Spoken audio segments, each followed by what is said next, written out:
right, guys, welcome to the next part of Unit 8 that we got here for trigonometry. As you can see on the screen, we've got the next part of what we're going to be doing, which is the law of sines. Now, law of sines is definitely the nicer of the two laws that we're going to be taking a look at, as we will take a look at law of cosines as well. But when you take a look at the law of sines is pretty simple. If we take the sine of the angle, so if we notice, we've got the sine of A over A, and then we've got it is equal to the sine of B over B, which is equal to the sine of C over C. Now, when it comes to that, all we're doing is we're just setting up some nice little proportions that we can use to solve for the sides or the angles. So again, remembering that we've got big A, big B, and big C are going to be the angles that we've got. So that's why it's the sign of the capital letters. And just remember that our little lowercase letters, the A, B, and C here are the sides. And remember that those are going to coincide with the angle that they are opposite. So in these problems, we're generally going to get, well, we have to get at least 3 out of the 4 pieces, and then we're going to solve for the last. So when we're looking at these problems, you just have to be able to pair the side with the angle that it is across from, set up your proportion, cross multiply, and then we get our solutions. So if we take a look at the first two that we've got here, notice we've got 71 is the sine. That's why it is up top up here. We have x, which is across from that. So notice x is across from the 71, which is why it's going to be on the bottom of our fraction here. So we set that up on the left side, and then notice what else we have. We have sine of 35, because 35 is the angle that we have here, and the side across from it is marked as 12. So we have those two there. Now, when we get to this, we will cross multiply. That's how we get x times the sine of 35 is equal to 12 times the sine of 71. Now, we do have to get x by itself. So notice, we're going to divide here by the sine of 35, which means when we go over here, we have 12 times the sine of 71, and then we divide that by the sine of 25. Now, let me get our good old graphing calculator up here so we can just see how we'll put that in, so we won't have to worry about anything like the calculator giving us errors or things like that. Now, with that being said, you can do these without necessarily going to 2 steps like I'm going to do here, but I will do these in 2 steps. My advice for you, if you are going to be doing these in one, make sure you've got parentheses outside that 12 times the sine of 71, and then make sure the divided by the sine of 35 is outside. So let's take a look at the graphing calculator that we've got in our nice little NumWorks calculator here. Now, what I'm going to show you here is going to be basically what we're going to want to see on our calculators as we go. Now, I'm not going to show you the keystrokes because we're not really as worried about that.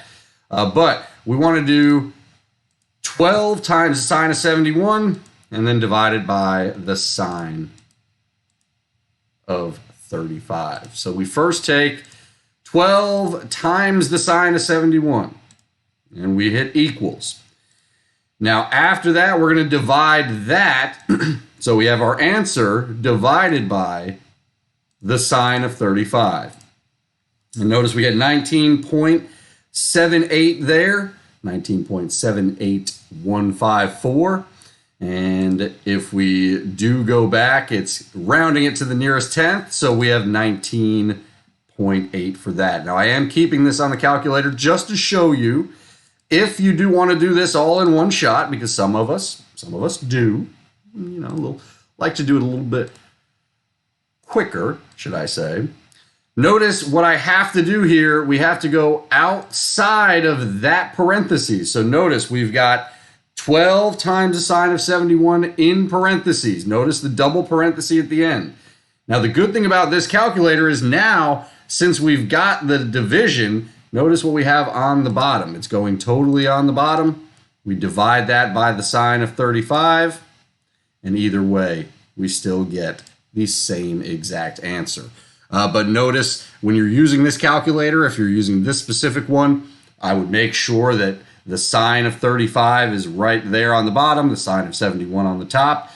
Make sure it is not sine of 12 times 71 in parentheses. Make sure that it looks just like that. So now going to jump back over to what we've got for our, let's see, looks like the Adobe is not wanting to come up. Let's see if we can pull it up one more time. Looks like we may just have to go right to our Khan Academy. Oh, there we go. So now, just taking a look at the rest of these. Again, I'm not going to go through all of these. They're all the same exact setups. But noticing again, sine of 114 over x for this one because they are opposite each other. And then sine of 18 over 5, we cross multiply and solve. Now, the one thing I do want to look for, if we look here, especially in number 4, you'll notice sometimes you are going to have to solve for what that angle is. So in this scenario, that angle actually is not given to you. So this is what our setup looks like. In that scenario, we would not use the 53. Notice sine of 53 is not in there. Because when we solve for it, we find that angle is 31, and then we can solve as the sine of 31 over x. Because in the beginning of that problem, and as you can see in 5 and 6 as well, we don't have the angles given to us in the beginning that we need to use. They're trying to trick you. So make sure you're not always just using the 2 angles they give you, because sometimes we are going to make you need to solve for those. Now, again, I want to get down, here we go, down to ones like number 9 and number 10. So when we get to these problems, notice now x is the angle. So since x is the angle, we're going to have to use the inverse sine to be able to solve for it. We set it up the same way. It's still sine now of x over 9 and equals the sine of 77 over 14. Now when it comes to these, we're going to have to do these in 2 steps. You cannot do this in the calculator in 1 step and really be successful at it very often. It's, of course, as Kevin Garnett says, anything is possible, but it is going to be much, much easier to do these problems in multiple steps as opposed to trying to put it all in the calculator in 1 shot. I might try to put it in the calculator, see if we can get it in 1 shot, but it is not going to be easy. So notice here, we're going to go through number 9. We've got 14 times the sine of x equals 9 times the sine of 77 over 14. So we get our cross multiplying. To get x by itself, we got to first get sine of x by itself. So we have to divide by the 14. Now, when we go back to the good old online calculator that we've got, and we'll pull this one back up here so we can see what we have. We need to do first, figure out what that number is, that 9 times the sine of 77 over 14. So we go here, we do 9 times the sine of 77, and then divide by 14. Again, I would not try to do that all in 1 shot. You can, but I wouldn't really try to for that. So notice now we get this decimal as what that turns out to be. Now, we don't want to round. We want to use that entire decimal. This is extremely important. If you round your numbers, you will get incorrect answers when you go into Khan Academy, IXL, or if we ever get to do a nice little test or quiz on some of this stuff, as opposed to the nice problems we're doing. But we still now need to do the inverse sine of that decimal. So we hit shift to get our A sine, and then we just want to make sure we use the answer. Now notice, I am not retyping it. I would advise not to retype it. I would advise you just hit that nice little answer button that they've got. If you're using your TI calculator that you've got, then just use the answer key that they've got there as well. But we hit that, then we hit the EXE, and notice in this calculator, it shows you what it should look like. So that is what we're trying to make happen. I'm going to try to see if we can get this down. Let's see. We've got 38.78, so 38.8 is our answer because we're going to go to the nearest tenth. Now, if you're trying to do this in one shot, let's see. A sine, we need to do parentheses 9 times the sine of 77. We need to hit the directional key to get outside of that. We need to close the parentheses because they're up top. Then we have to divide by 14 to get that, and we do end up being able to do it. But if you notice, there was a lot of things that I had to do in there. Hit the directional key a couple of times, some extra parentheses. So again, very, very easy to make mistakes doing it this way, which is why I would advise to do like we did. Do 9 times the sine of 77. And again, I'll show you what we've got there. 9 times the sine of 77. Divide the whole thing by 14 using the answer, and then use shift sine of the answer. And again, we'll get to the same thing at the end. But again, giving yourself as few opportunities to make those mistakes as you possibly can.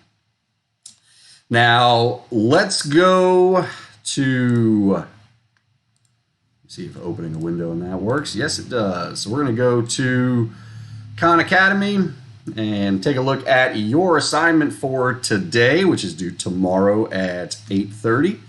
We've got solving for triangles using the law of sines. So coming into here, as we take a look at what we've got, I'll do a couple of these problems with you, and then will be it for today. Now, I am going to go back and use the online calculator that we've been doing in the classes with this, since we're trying to learn it that way. Again, if you've got your own calculator, or you've got you want to use the calculator on this, you are more than welcome to. Just make sure you're keeping track of everything that you're typing, because it's going to be very important. Now, if we take a look at this problem, we've got 80 degrees here. We've got 11 as the side opposite it. We've got 9 as the side, and we're trying to find the angle B. So notice we're going to have to set up the good old law of sines with the sine of x over 9 equals the sine of 80 over 11. Now, let me see if I've got a pen or a pencil real quick to get that one written down for you. And I do.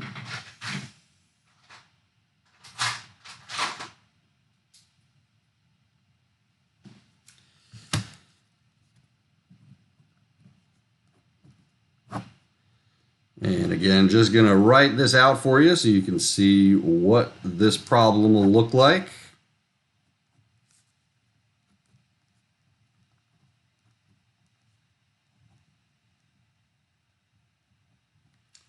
All right. So first off, let's expand CoachHeart. Taking a look at what we've got here. We have the sine of x over 9 equals the sine of 80 over 11. So when we do the cross multiplication, notice we get 11 times sine of x, 9 times the sine of 80. Now we'll divide both sides by 11. So we've got the sine of x is equal to 9 times the sine of 80 over 11.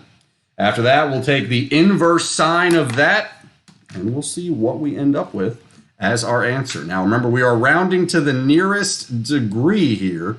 So the big thing to remember with that is it's going to be the nearest whole number. So as we go back to here, going into what we've got, again, we have 9 times the sine of 80, which gives us that. We're going to divide that by 11, and then take the inverse sine of that answer. We get 53.68, so rounding that to the nearest degree would give us 54 for that one. And let's see. Perfect. This one's going to give us a side, and that'll probably be it for today. So taking a look at this one, we've got the sine of 24 over x equals the sine of 25 over 14. When we do the cross multiplying, we get 14 times the sine of 24, x times the sine of 25. And again, just writing this out for you so that way you can see it for yourself as we go.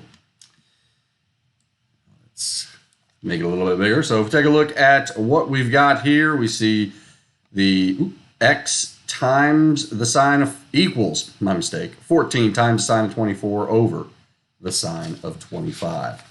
So let's close this one down a little bit and take a look at what we've got. So we have, make sure I'm typing in the right numbers, 14 times the sine of 24.